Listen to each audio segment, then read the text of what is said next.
Hey guys, Mountbatten here. Before you watch the next portion of the video, I just wanted to update it because not too long after I uploaded this video to the channel, Wargaming announced that they were going to put submarines in an event on the live server in their own game mode. And some people were upset about this, but um, depending upon exactly what Wargaming means, because again, they weren't too clear whether or not this was a limited time event or do they mean that it's just going to run for this patch cycle. I don't know. But they're in their own separate game mode. They're in sub battles, which, as far as I'm concerned, is good. And it makes perfect sense that they want to do this because submarines right now on the public test server, in all seriousness, you may have 6 real players on a team and the other half are bots. 4 of those real players are submarines. Then you may have 1 real destroyer player, 1 real light cruiser player, then the rest are bots. And testing a brand new feature, well, brand new class against just bots, not the best thing ever. You need that player to player interaction. So putting subs in their own game mode on the live server and a special event makes perfect sense as far as I'm concerned, as long as they stay in their own game mode and still gives the rest of us the option to opt out of it and play randoms. And if we don't want to mess with the submarines, fine. Those of you that want to mess with submarines, it's fine that they're in their own game mode to where it give you the opportunity to do that. And again, testing against bots is only going to tell you so much. It's easy to dunk on bots with anything, so absolutely nuking bots with homing torpedoes probably won't give Wargaming the information they need to balance it out. They need that player-to-player interaction, and this is the easiest way for them to get that done. And again, as long as they're in their own game mode and Wargaming uses the information there to balance submarines out, I don't have a problem with it. And whether or not it's a limited time event or it's going to stay this way until, let's say, Wargaming may be moving up that phase where they said that it was going to be a while before they went from the test server to the live server, but they're going to stay in their own game mode for a while. I was under the impression that wasn't going to happen for at least 2 or 3 more months, but if they're moving it up, as long as, again, submarines stay in their own game mode, I'm perfectly fine with that as long as it helps out the balance of submarines. Let me know how you feel about that in the comments down below. And again, just keep in mind when I'm talking about that at the end of this video, that was before they announced that that submarines are coming to the live server in their own game mode for an event. So guys, I'm going to let the original video roll now. Hello, good people of YouTube, Mountbatten here, and today we're going to be talking again about submarines. They received a bit of a buff, not a bit of a buff, actually a lot of a buff over the past week. And this was a universal buff to all 3 current submarines in the PT server, where their reload was slashed down by roughly 30 seconds across the board. But their damage was also decreased by about 3 or so thousand. However, that humongous reload buff pretty much throws the whole damage nerf out the window, because who cares if you're doing about 3,000 damage less per torpedo when you literally have a 30-second faster reload. That is insane in my mind. However, again, this is all on the PT server, so this is all still in testing, so not a huge deal right now. I think I get what they're going for, because before, in most of the submarines except for the German one, you did have around a minute and change reload.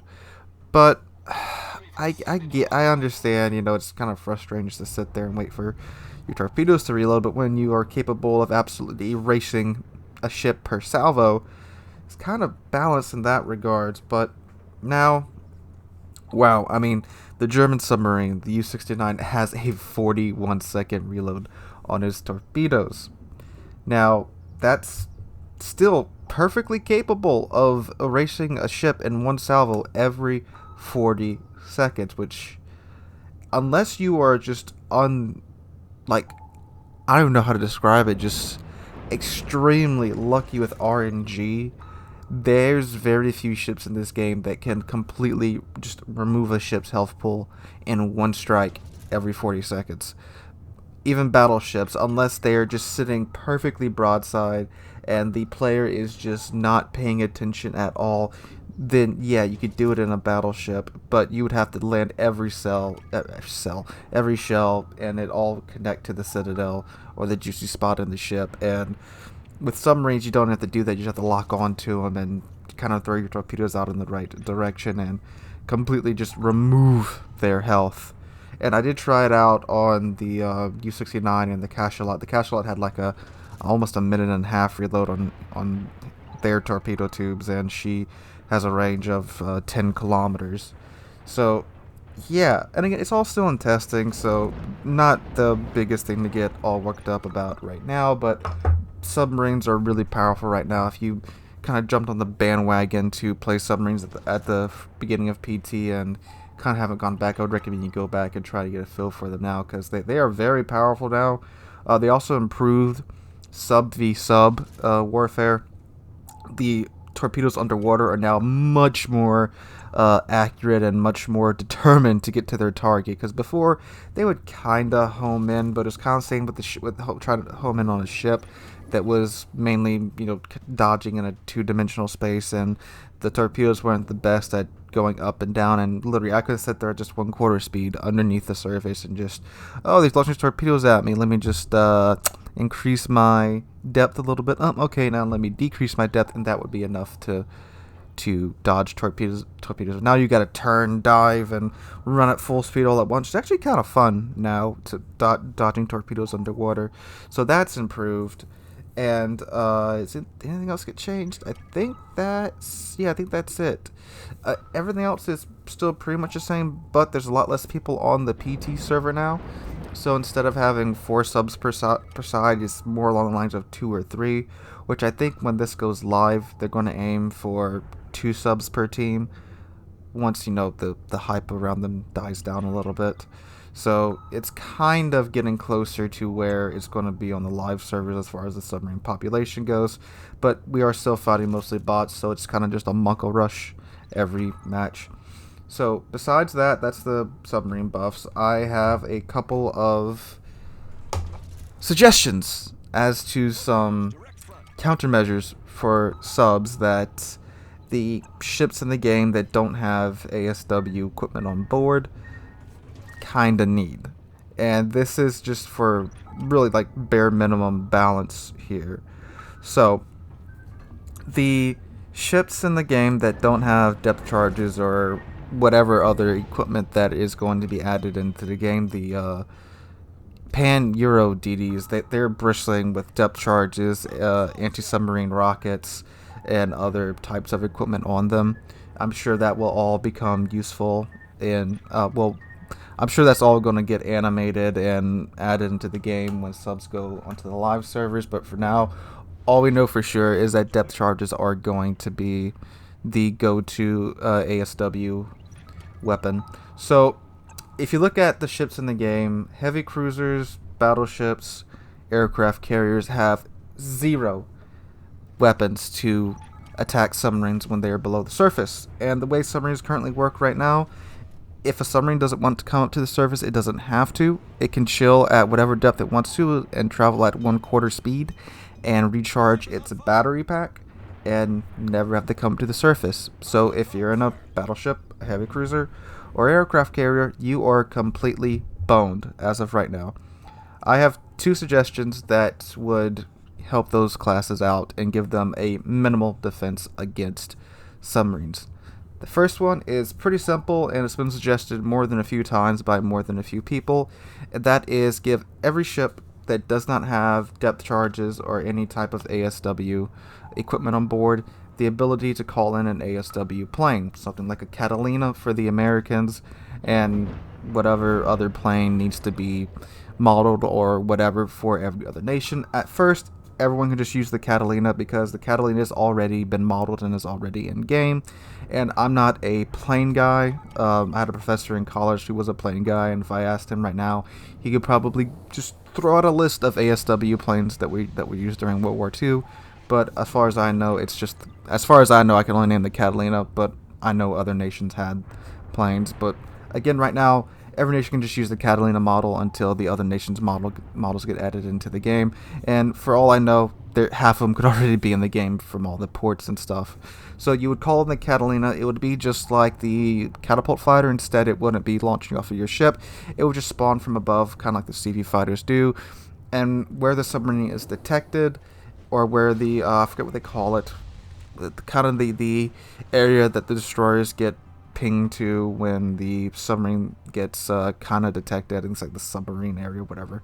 It would go to that area and drop depth charges around that area, or kind of like in the direction that the submarine was last spotted. And it would again work just like the fighters. You would call it in, and it would, let's say, have a 2-minute runtime. And when the submarine would be spotted or whatever, it would fly over it, drop a couple of depth charges, I don't know, maybe two to 4 depth charges, and then fly out to disencourage the submarine to stay in that area. And the other option the other consumable I would give these ships is degaussing. Degaussing was a real technique used in World War II, where you would basically, it's kind of really long and complicated to explain, but basically it would change the magnetic signature of the ship to kind of match the background magnetic field. So instead of setting off anything with a magnetic trigger, it would not.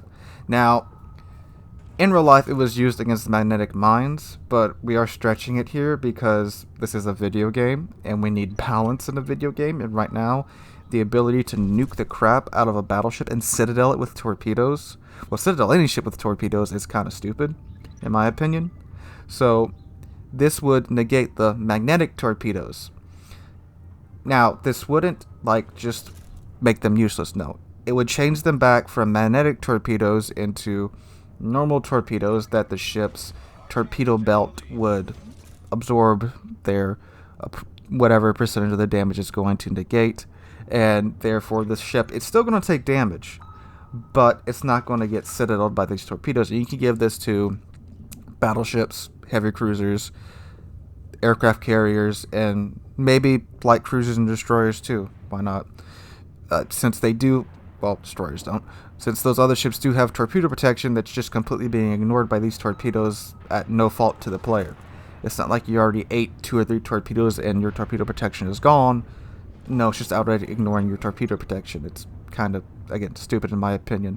And again, this could have a limited charge. You could pop it and it would last for, let's say, 30 seconds. And you could give them 3 charges base, or heck, 2 charges base. And, well, actually, there's no more premium consumables, so we could just give them 3 charges base and then 4 with superintendent. That way, you can give them a chance to negate the magnetic torpedo damage and still give the submarine the reward for, correctly pinging the ship and still getting 4 torpedoes on target. That's still going to do 3 to 4k damage a piece. So still you're doing 20k damage to a ship, depending upon which submarine you're playing. So both sides are getting a fair end of this deal. And again, these are just my 2 suggestions, and there's plenty more that can be added to the game to balance this out, and I'm sure there's going to be a lot more testing. And again, guys, they're taking their time with this. It's going to be, if they get this into the live servers before the end of this year, I will be surprised. I don't think it's going to be at the end of this year. I think maybe February or March of next year. These will be in live servers in live games, because the next step from the PT server is, I believe they're going to their own mode on the live client, and then they're going to stay there for a long time, and then they're going to the live servers. So we're still a ways away from these coming to the live servers, so no need to freak out right now. They're still in testing. But let me know in the comments down below, what other methods or equipment would you like to be seen added into the game to counter submarines? Let me know in the comments down below. Hope you guys are having a wonderful, I have no idea when this video is coming out. Whatever day it is, hope you guys are having a wonderful day and staying healthy and staying safe. So again, guys, thanks for watching. If you enjoyed the video, please subscribe. We are on our way to 10,000 subscribers, and we are under 200 away from that goal. I cannot thank you guys enough for that. Hope to see you guys in the next one.